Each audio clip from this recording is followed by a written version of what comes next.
bertemu lagi bersama konten belajar narasi sosiologi. Kali ini kita akan belajar tentang konflik sosial. Yuk, ikuti penjelasan berikut ini. Pasti, kita semua pernah mengalami konflik sosial. Fenomena ini tidak bisa kita hindari dalam kehidupan sehari-hari. Karena kita selalu bersentuhan langsung dengan kelompok sosial ketika kita menjalankan aktivitas kehidupan kita.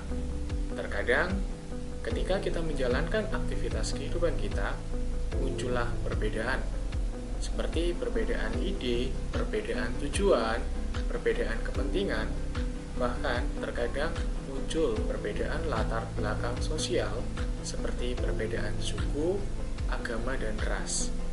Inilah yang dinamakan proses sosial yang lahir dari aktivitas kehidupan kita. Tetapi yang paling penting untuk kita perhatikan, proses sosial tersebut akan memunculkan konflik. Lalu apa yang dimaksud dengan konflik sosial? Apa faktor penyebabnya? Dan apa dampaknya bagi kehidupan manusia?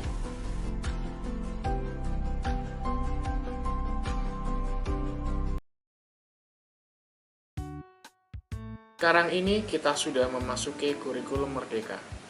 Dalam kurikulum merdeka terdapat dua fase pembelajaran di tingkat SMA, fase E dan fase F. Materi tentang konflik sosial terdapat di dalam fase F. Pemahaman secara konseptual kepada peserta didik, yaitu peserta didik mampu menjelaskan konflik dan kekerasan, serta upaya untuk menciptakan integrasi sosial di tengah dinamika masyarakat yang terus berubah. Elemen keterampilan proses berfokus kepada kemampuan peserta didik untuk menyelesaikan setiap masalah sosial yang terjadi, konflik sosial yang muncul, dan kekerasan sebagai akibat dari konflik tersebut, serta kemampuan berkomunikasi kepada masyarakat secara luas. Elemen-elemen tersebut akan memunculkan tujuan pembelajaran yang akan kita bahas di dalam video kali ini. Tujuan pembelajaran yang pertama yaitu peserta didik mampu memahami dan menjelaskan fenomena konflik dalam kehidupan sehari-hari dan mampu mengidentifikasi faktor serta memahami dampak dari konflik sosial. Dalam bahasa Latin, konflik berarti configure. Dalam Kamus Besar Bahasa Indonesia, arti kata konflik yaitu perselisihan, pertentangan, saling memukul. Jika dirangkai dalam satu kalimat, konflik berarti perselisihan yang terjadi dan pertentangan yang muncul dengan cara saling memukul. Menurut pandangan sosiologi, konflik adalah suatu proses sosial antara satu atau dua orang yang berusaha menyingkirkan pihak lawan atau membuatnya tidak berdaya. Suatu proses sosial ini lahir dari proses interaksi yang terjalin antara satu individu dengan individu lain. Otomatis, jika individu atau kelompok melakukan interaksi sosial, maka akan terjalin hubungan sosial. Proses sosial inilah jika memunculkan konflik, interaksi sosial tersebut bersifat disosiatif. Karena di dalam interaksi memunculkan persaingan, pertentangan, bahkan kontravensi yang terjadi di antara kelompok masyarakat. Ada pandangan para sosiolog terkait dengan konflik sosial.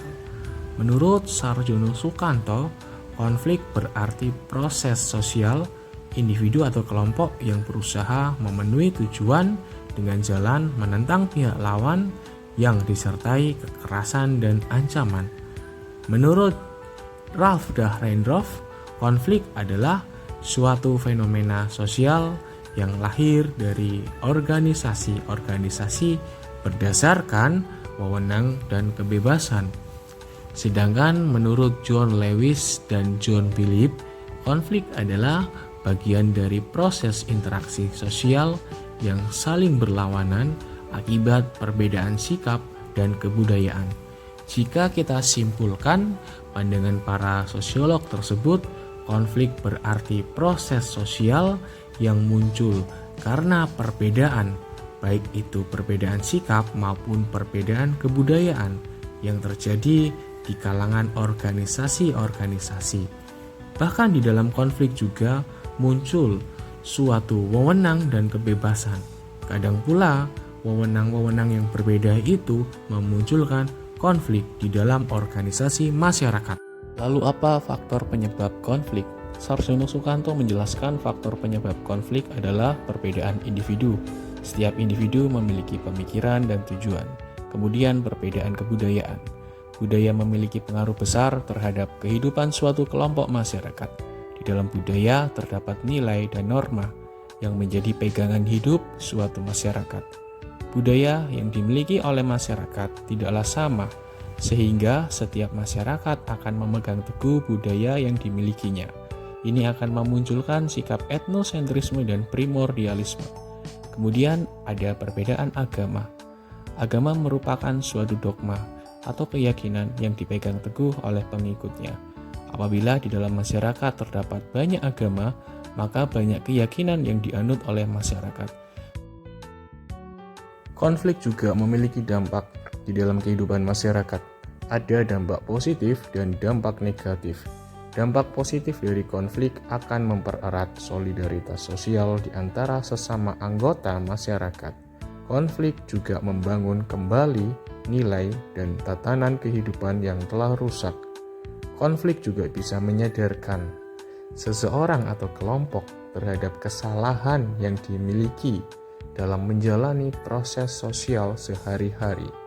Di sisi lain, konflik juga memiliki dampak negatif, bersifat merusak dan menghancurkan hubungan sosial dalam suatu masyarakat. Konflik juga memunculkan tindakan yang merusak tatanan sosial masyarakat, serta menciptakan ketegangan di dalam kehidupan kelompok masyarakat.